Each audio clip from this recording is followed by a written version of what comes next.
हाय, welcome back.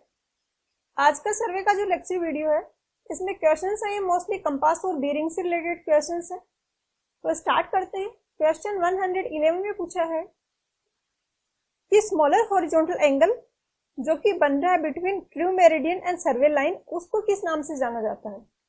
तो जैसे कि ये ट्रू मेरिडियन है और ये सर्वे लाइन है कोई, इन दोनों के बीच का ये जो एंगल होता है इसको बोला जाता है ट्रू बीयरिंग। और अगर ट्रू मेरिडियन की जगह पे मैग्नेटिक मेरिडियन हो तो उस केस में ये एंगल हो जाता है मैग्नेटिक बीयरिंग। तो यहाँ पे ऑप्शन में बीयरिंग गिवन है, तो यहाँ पे आंसर हो जाएगा वो ऑप्शन बी हो जाएगा। नेक्स्ट है क्वेश्चन 112। 112 में पूछा गया है कि कोई फ्रीली सस्पेंडेड मैग्नेटिक नीडल है, उसकी लॉन्गिट्यूडनल एक्सिस और एक हॉरिजॉन्टल लाइन है उसी पॉइंट पे, उन दोनों के बीच का एंगल है उसको किस नाम से जाना जाता है। तो longitudinal axis freely suspended magnetic needle की होगी मैग्नेटिक मेरिडियन की डायरेक्शन में, क्योंकि फ्रीली सस्पेंडेड कोई भी मैग्नेटिक नीडल है तो वो अपने आप को अलाइन कर लेगी जो मैग्नेटिक नॉर्थ और साउथ को मिलाने वाली लाइन है उसके अलोंग। तो यहाँ पे जैसे हम कोई पॉइंट लेते हैं, जैसे कि हमने अर्थ सरफेस पे कोई पॉइंट लिया है, यहाँ पे पॉइंट पी, मैग्नेटिक नीडल की डायरेक्शन होगी वो ये होगी अगर ये फ्रीली सस्पेंडेड है तो। और यहाँ पे अगर हम हॉरिजॉन्टल लाइन मार्क करेंगे तो वो होगी अर्थ सरफेस के टेंजेंटली, जो कि होगी ये वाली लाइन। तो इन दोनों के बीच का ये जो एंगल होता है इसको बोला जाता है डिप। तो यहाँ पे आंसर हो जाएगा ऑप्शन सी। काफी बार ये भी पूछा जाता है कि डिप की जो वैल्यू होती है वो इक्वेटर पे कितनी होती है और पोल्स पे कितनी होती है। तो सेम इसी मेथड से हम वो भी निकाल सकते हैं। मैग्नेटिक नीडल की जो पोजीशन पोल पे होगी वो इस तरीके से होगी और इसके टेंजेंशियल लाइन मार्क करेंगे तो ये होगी, और ये वाला जो एंगल है ये होगा 90 डिग्री। तो पोल्स पे डिप की वैल्यू 90 डिग्री होती है। और इसी तरीके से अगर इक्वेटर पे निकालें तो इक्वेटर पे मैग्नेटिक नीडल की डायरेक्शन ये होगी। इस पॉइंट पे अगर हम कोई टेंजेंशियल लाइन मार्क करते हैं तो वो कुछ ऐसे जाएगी, ये दोनों लाइन्स हैं वो पैरेलल है, तो यहाँ पे डिप की वैल्यू हो जाएगी वो 0 हो जाएगी। और यहाँ पे आंसर जो हो जाएगा इस क्वेश्चन का वो हो जाएगा ऑप्शन सी। नेक्स्ट है क्वेश्चन 113। क्वेश्चन 113 में पूछा गया है कि किसी भी सर्वे लाइन की मैग्नेटिक बीयरिंग है वो सेम रहती है या चेंज होती है। मैग्नेटिक बीयरिंग होती है मैग्नेटिक मेरिडियन और सर्वे लाइन के बीच का एंगल। अब यहाँ पे मैग्नेटिक मेरिडियन जो है इसकी पोजीशन फिक्स नहीं रहती है, इसमें वेरिएशंस होते रहते हैं, डेली वेरिएशंस होते हैं डे टाइम के अकॉर्डिंग, एनुअली भी वेरिएशंस होते हैं, कुछ इरेगुलर वेरिएशंस भी होते हैं। तो इन वेरिएशंस के कारण इसकी लाइन की पोजीशन फिक्स नहीं होती है, यहाँ से यहाँ भी जा सकती है, ये यहाँ भी जा सकती है। और जैसे इसकी पोजीशन चेंज होगी वैसे ही मैग्नेटिक बीयरिंग का जो एंगल है उसकी जो वैल्यू है वो भी चेंज होगी। तो यहाँ पे आंसर हो जाएगा वो ऑप्शन सी हो जाएगा, varies differently in different month of the year. दूसरे यहाँ पे ऑप्शंस हैं तो ए तो रिमेन्स कांस्टेंट है तो ये कैंसिल हो गया। बी में गिवन है कि सिस्टमेटिकली चेंज होता है, कुछ चेंजेस सिस्टमेटिकली है कुछ इरेगुलर भी है, तो ये भी पूरी तरीके से सही नहीं है। डी में गिवन है कि ये हमेशा ट्रू बीयरिंग से ज्यादा होगा, तो ये डिपेंड करेगा कि मैग्नेटिक बीयरिंग की पोजीशन है वो ट्रू बीयरिंग के रेस्पेक्ट में क्या है, तो इसलिए ये पोजीशन भी फिक्स नहीं रहती है। मैग्नेटिक बीयरिंग की ट्रू बीयरिंग के रेस्पेक्ट में पोजीशन फिक्स नहीं रहती है, कभी वो नॉर्थ में होता है कभी साउथ में होता है। तो ऑप्शन डी है वो भी हमेशा करेक्ट नहीं होगा, तो यहाँ पे आंसर हो जाएगा ऑप्शन सी। नेक्स्ट है क्वेश्चन 114। 114 में गिवन है कि प्रिज्मेटिक कंपास है उसको हम ज्यादा एक्यूरेट क्यों कंसिडर करते हैं सर्वेयर्स कंपास से। तो एक तो इस स्टेटमेंट को आपने जनरलाइज्ड याद नहीं रखना है, काफी सारे कॉन्ट्राडिक्टरी रेफरेंसेस ऐसे भी हैं जहां पे बोला गया है कि सर्वेयर्स कंपास ज्यादा एक्यूरेट है, तो इन जनरल याद नहीं रखना है। बट स्पेसिफिकली इस क्वेश्चन के अकॉर्डिंग हम देखें तो यहाँ पे आंसर क्या पॉसिबल है। ए में गिवन है कि बेटर मैग्नेटिक नीडल होगी, तो ऐसा नहीं है, मैग्नेटिक नीडल दोनों में एडजस्ट ही होते हैं। बी में गिवन है कि स्लाइडिंग ग्लास ऑब्जेक्ट वेन में, इससे भी एक्यूरेसी पे कोई इफेक्ट नहीं पड़ता है। सी में गिवन है कि ग्रेजुएशन है वो WCB में है, तो WCB में हो या क्वाड्रेटल बीयरिंग में हो उससे भी एक्यूरेसी नहीं अफेक्ट होगी। डी में गिवन है कि इसमें प्रिज्म है जो कि फैसिलिटेट करता है रीडिंग को। प्रिज्म होता है एक प्रिज्मेटिक कंपास में जिसकी हेल्प से हम रीडिंग लेते हैं। तो ये एक एडवांटेज है प्रिज्मेटिक कंपास में। इसके दो इफेक्ट हो सकते हैं एक्यूरेसी पे। एक तो प्रिज्मेटिक कंपास में प्रिज्म से आप अगर रीडिंग देख रहे हो तो मैग्नीफाइड इमेज दिखती है, तो ज्यादा क्लियरली इमेज दिखती है और ज्यादा अच्छे से रीडिंग ले पाते हो। दूसरा, यहाँ पे आपको पोजीशन चेंज नहीं करनी पड़ती। अगर सर्वेस कंपास की बात करें तो आप जैसे यहाँ से साइट कर रहे हो, साइटिंग मेन यहाँ पे है और फिर आपको रीडिंग पढ़ने के लिए यहाँ पे जाना पड़ेगा। तो हो सकता है मीनवाइल इंस्ट्रूमेंट थोड़ा सा डिस्टर्ब हो गया हो, जबकि प्रिज्मेटिक में ऐसा नहीं होता। आप यहाँ से लाइन ऑफ साइट, आप यहाँ से साइट कर रहे हो और यहीं पे आप रीडिंग पढ़ते हो, तो इसके कारण भी एक्यूरेसी पे इफेक्ट आ सकता है। तो यहाँ पे जो बेस्ट पॉसिबल आंसर है वो ऑप्शन डी हो जाएगा। नेक्स्ट है क्वेश्चन 115।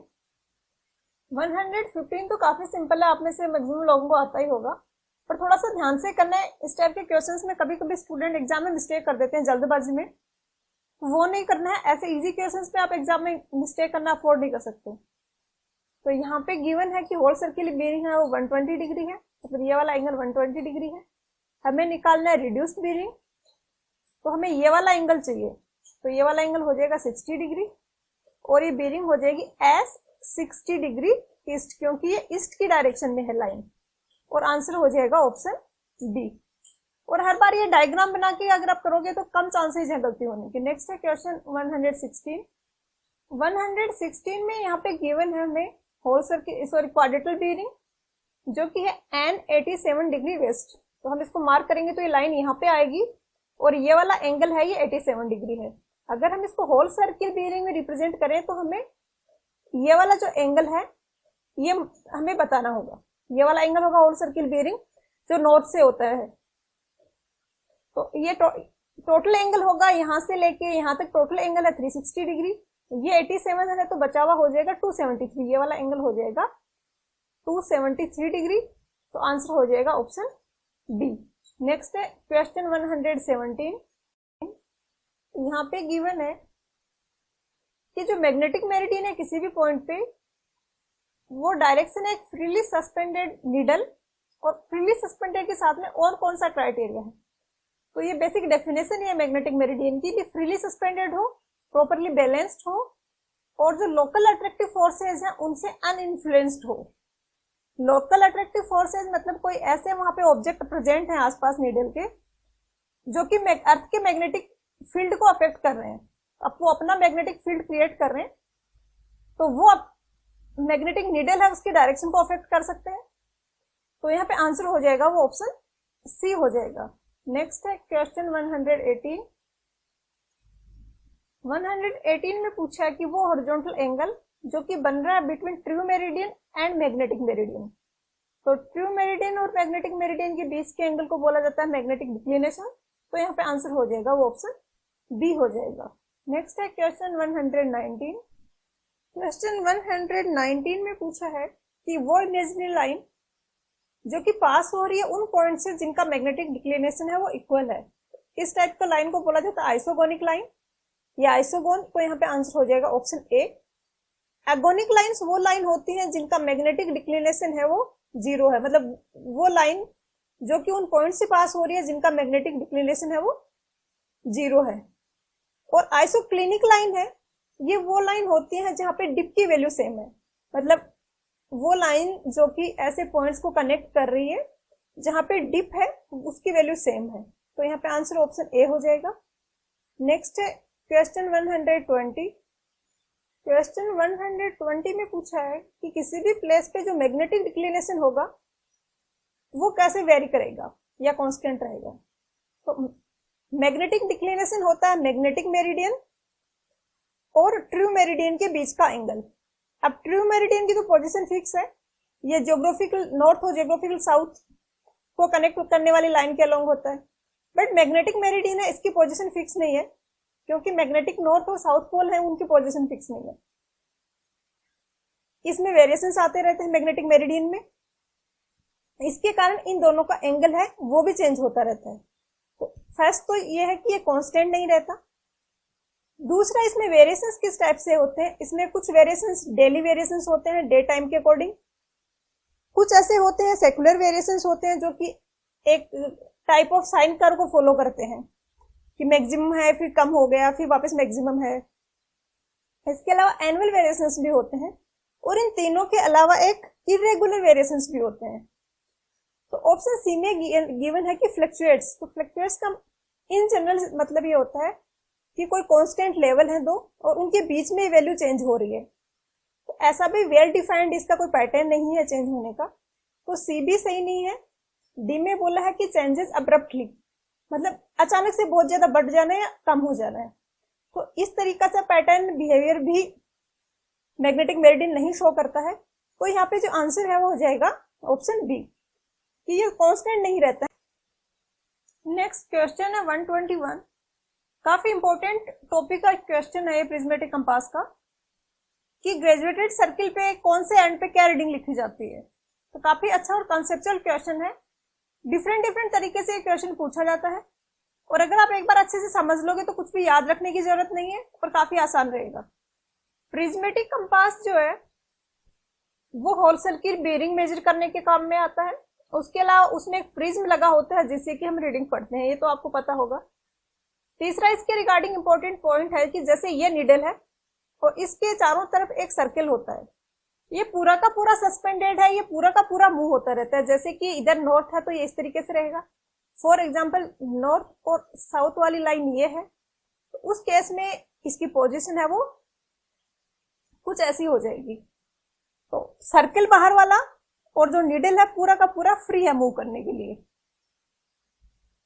दूसरा इंपॉर्टेंट पॉइंट है इसमें यह है कि जब हम सर्वेस कंपास की बात करते हैं ये रिड्यूस्ड या क्वाड्रिलेटरल बेरिंग मेजर करता है। तो जैसे कि यहाँ पे कोई ऑब्जेक्ट है और हम यहाँ पे है हमें इस लाइन की बेरिंग मेजर करनी है, तो हम यहाँ से इस ऑब्जेक्ट को साइड करेंगे और फिर अब हमें ये वाला एंगल चाहिए तो हम यहाँ से पहले साइड करेंगे और उसके बाद हमें यहाँ पे जाके ये रीडिंग है ये नोट करनी पड़ेगी। जबकि प्रिज्मेटिक कंपास में दोनों काम एक ही जगह से हो जाते हैं, यहीं से आप साइड भी करोगे यहीं से आप रीडिंग भी मेजर करोगे। जैसे कि ये प्रिज्मेटिक कंपास का जो डायग्राम है इसमें यहाँ पे एक प्रिज्म लगा हुआ है और अगर ये लाइन ऑफ साइट है तो रीडिंग भी आप यहीं से पढ़ोगे, आपको यहाँ पे जाके रीडिंग नहीं पढ़नी है, आप रीडिंग यहीं से पढ़ोगे। और ऐसा पॉसिबल इसलिए हो पाता है कि इसमें रीडिंग जो लिखी हुई है होल सर्किल पे उनका अरेंजमेंट इस तरीके से कर दिया है कि आप रीडिंग पढ़ तो यहाँ से रहे हो बट पढ़ आप ये वाली रीडिंग रहे हो। इस टाइप से यहाँ पे ये रीडिंग लिखी जाती है। अब कहाँ पे कितना डिग्री लिखा जाता है इसको समझने के लिए हम दूसरा डायग्राम देख, जैसे कि नॉर्थ साउथ ईस्ट वेस्ट यहाँ पे शो किए हुए हैं और ये कोई लाइन ऑफ साइट है, लाइन ऑफ साइट है वो नॉर्थ के अलोंग ही है और हमें यहाँ पे प्रिज्मेटिक कंपास से इसकी रीडिंग पढ़नी है। अब सर्वेस कंपास होता तो हम यहाँ जाके रीडिंग पढ़ते, बट प्रिज्मेटिक कंपास में तो हम यहीं से रीडिंग पढ़ेंगे। ये हमारी जो साइट वेन है वो यहाँ पे होगी जिसमें से हम देख रहे हैं ये यहाँ पे ऑब्जेक्ट वेन होगी जिसके अंदर कुछ ऐसा अरेंजमेंट होता है जैसे ये है और यहाँ पे एक क्रॉस हेयर एक वायर जैसा वर्टिकल लगा होता है। हम इससे देखते हैं कि जो रेंजिंग रोड है यहाँ पे आगे के पॉइंट पे रखी हुई वो बाइसेक्ट हो रही हो और यहाँ पे एक साइट वेन होती है जिसमें इस तरीके से कुछ रेक्टेंगुलर है और इसके अंदर एक स्लिट गिवन है। इस तरीके से स्लिट में से हम देखते हैं फिर हमें ये वायर दिखता है और इसके आगे हमें रेंजिंग रोड दिखती है। साइट वेन यहाँ पे है। हमें पता है कि अगर इस तरीके से कोई लाइन है तो उसकी जो होल सर्किल बेरिंग होगी वो 0 डिग्री होगी। तो इसलिए प्रिज्मेटिक कंपास के इस वाले पॉइंट पे जो रीडिंग होती है वो 0 डिग्री होती है। या फिर हम ऐसा भी कर सकते हैं कि साउथ पे हम 0 मार्क करते हैं। इसी तरीके से जैसे कि आपको ईस्ट का निकालना है, ईस्ट का निकालना है तो ईस्ट की लाइन ऑफ साइट है ये और इसका हमें पता है होल सर्किल बेरिंग इसकी होती है 90 डिग्री, ये हमें पता है पहले से। अब हमारे साइटिंग वेन होगी यहाँ पे और जो ऑब्जेक्ट वेन होगी वो यहाँ पे होगी और रीडिंग हम पढ़ेंगे यहाँ से। और यहाँ पे कितनी रीडिंग आनी चाहिए, जो इसकी रीडिंग है एक्चुअल में जो कि है 90 डिग्री, तो यहाँ पे रीडिंग होती है वो 90 डिग्री होती है। इसी तरीके से ईस्ट और नॉर्थ का भी आप निकाल सकते हो। अब नॉर्थ वाले पॉइंट पे यहाँ पे हम रीडिंग कब पढ़ेंगे, जब लाइन ऑफ साइट कुछ इस तरीके से होगी। लाइन ऑफ साइट इस तरीके से है तो हम रीडिंग पढ़ेंगे वो यहाँ पे पढ़ेंगे। ऑब्जेक्ट वेन इधर होगी, साइट वेन है वो यहाँ पे होगी, और उसके पास में होता है वो प्रिज्म होता है। अब ये जो लाइन है इसकी बीयरिंग कितनी है, इसकी होल सर्किल बीयरिंग है वो 180 डिग्री है, हमें पता है साउथ के अलोंग है। तो इसलिए वो 180 डिग्री वाली रीडिंग हमें प्रिज्मेटिक कंपास में यहाँ रखनी है, क्योंकि जब लाइन ऑफ साइट ये होगी तो हम रीडिंग यहाँ पढ़ रहे हैं, तो हम यहाँ 180 डिग्री लिखेंगे। इसी तरीके से ईस्ट का अगर देखें तो यहाँ पे रीडिंग पढ़ने की आपको जरूरत तब पड़ेगी जब आपकी लाइन ऑफ साइट है वो इस तरीके से है। लाइन ऑफ साइट इस तरीके से है, इसकी होल सर्किल बीयरिंग हमें पता है 270 डिग्री है, जो कि हम पढ़ेंगे प्रिज्मेटिक कंपास में वो यहाँ पे पढ़ेंगे। तो जो होल सर्किल बीयरिंग इसका 270 डिग्री है वो हमें यहाँ पे मिलना चाहिए 270 डिग्री, तो ईस्ट पे इसमें लिखा जाता है 270 डिग्री। तो इस तरीके से ईस्ट वेस्ट नॉर्थ साउथ किसी का भी पूछ लिया जाता है, और ये 0 डिग्री है तो ऑब्वियसली जहां 0 डिग्री होता है 360 डिग्री भी वही होता है। तो किसी का भी पूछ लिया जाता है और आपको याद रखने की जरूरत नहीं है, आप इस तरीके से निकाल सकते हो। क्वेश्चन में जो हमसे पूछा है वो पूछा है साउथ पे कितना लिखा जाता है, तो साउथ का हो जाएगा 0 डिग्री कहाँ लिखा जाता है ये पूछा है, तो साउथ का हो जाएगा। तो आंसर हो जाएगा ऑप्शन सी। नेक्स्ट है क्वेश्चन 122।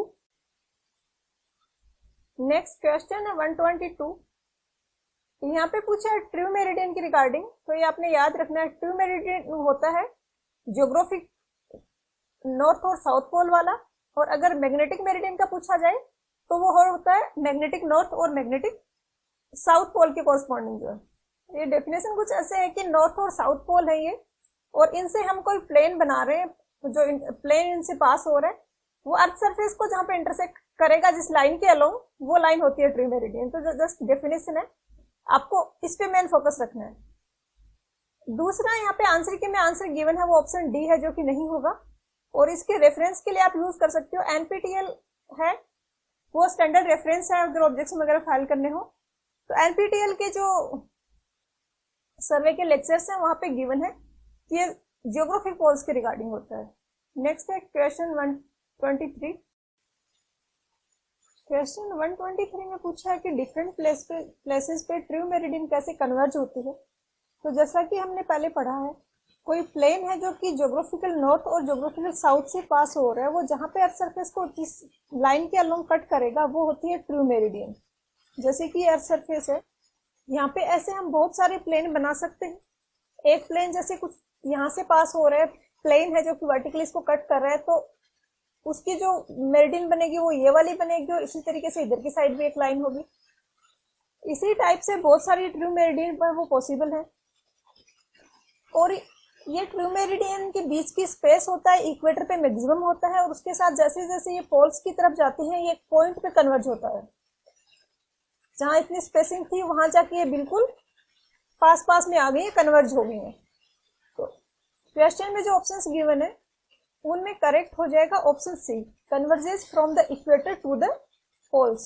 दूसरा, जब हम ट्रू मेरिडियन की सर्वेइंग के बारे में बात करते हैं तो हम इसको एक स्ट्रेट लाइन की फॉर्म में लेते हैं। तो आइडियली तो एक कर्व फॉर्म में होता है, लेकिन हम इसको स्ट्रेट लाइन की फॉर्म में इसलिए लेते हैं कि हम जिस एरिया पे सर्वे कर रहे हैं वो काफी छोटा area comparative to earth surface का एरिया। तो जैसे कि इस छोटे से एरिया पे हम यहाँ पे सर्वे कर रहे हैं, तो इसके लिए हम जो मेरिडियन है इसको हम स्ट्रेट लाइन अज्यूम कर सकते हैं। नेक्स्ट है क्वेश्चन 124। यहाँ पे पूछा है कि मैग्नेटिक मेरिडियन के बजाय ट्रू मेरिडियन हम क्यों प्रेफर करते हैं बेरिंग वगैरह को रिप्रेजेंट करने के लिए। तो ऐसा इसलिए है क्योंकि ट्रू मेरिडियन की पोजीशन है वो फिक्स रहती है, मैग्नेटिक मेरिडियन अपनी पोजीशन चेंज कर रहता है, इसलिए हम प्रेफर करते हैं ट्रू मेरिडियन को। तो यहाँ पे आंसर हो जाएगा वो ऑप्शन सी हो जाएगा। कन्वर्ज टू द पॉइंट, तो मैग्नेटिक मेरिडियन भी होती है, पोल अलग होते हैं, उसके अलग पॉइंट पे कन्वर्ज होती है। बट जैसे ट्रू मेरिडियन पिछले क्वेश्चन में देखा हमने कन्वर्ज हो रही है इक्वेटर से पोल्स की तरफ जाते हुए, वैसे ही मैग्नेटिक मेरिडियन भी कन्वर्ज होती है। तो ये पॉइंट नहीं है, these change due to changing time में ये चेंज नहीं होती है, इसीलिए हम इसको लेते हैं। तो आंसर हो जाएगा option C, these remain constant. Next question है 125। यहाँ पे पूछा है कि मैग्नेटिक मेरिडियन में जो सेकुलर वेरिएशंस होते हैं वो डिफरेंट प्लेसेस पे कैसे वेरिएशन होते हैं। तो सेक्युलर वेरिएशंस ये काइंड ऑफ साइन कर्व या पीरियोडिक मोमेंट के जैसे वेरिएशंस होते हैं, कभी मैक्सिमम है वेरिएशंस, कभी कम है, और ये हर प्लेस टू प्लेस भी वेरी करते हैं और ईयर टू ईयर भी वेरी करते हैं। ऐसा नहीं है कि अगर एक स्पेसिफिक प्लेस की हम बात करें तो हर ईयर वो सेक्युलर वेरिएशन सेम रहेंगे, ऐसा भी नहीं होता है। और डिफरेंट प्लेसेस की अगर हम बात करें तो वहां पे भी वेरिएशन सेम नहीं रहते हैं। तो यहाँ पे आंसर ऑप्शन सी हो जाएगा कि रेंज भी वेरी करती है और पीरियड ऑफ ऑसिलेशन जो है वो भी वेरी करेगा प्लेस टू प्लेस, अगर हम डिफरेंट प्लेसेस का चेक कर रहे हैं तो। नेक्स्ट है क्वेश्चन 126। क्वेश्चन 126 भी मैग्नेटिक डिक्लिनेशन के वेरिएशन के रिगार्डिंग है, ये डायगोनल या डेली वेरिएशंस भी बोलते हैं जिसको। इसके रिगार्डिंग यहाँ पे पूछा है कि ये कहाँ पे मैक्सिमम होगा, कहाँ पे मिनिमम होगा। तो 3-4 इंपॉर्टेंट पॉइंट है इसमें। तो लोकेलिटी की अगर बात करें तो पोल्स पे मैक्सिमम होता है और इक्वेटर पे ये मिनिमम होता है, ये याद ही रखना है आपने, कुछ भी हिंट बना के याद रख सकते हो। दूसरा, अगर सीजन्स की बात करेंगे तो समर्स में ज्यादा होता है और विंटर में कम होता है। उसके अलावा डे और नाइट की भी अगर बात करें तो डे में ये वेरिएशंस ज्यादा होते हैं और नाइट के टाइम में कम होते हैं।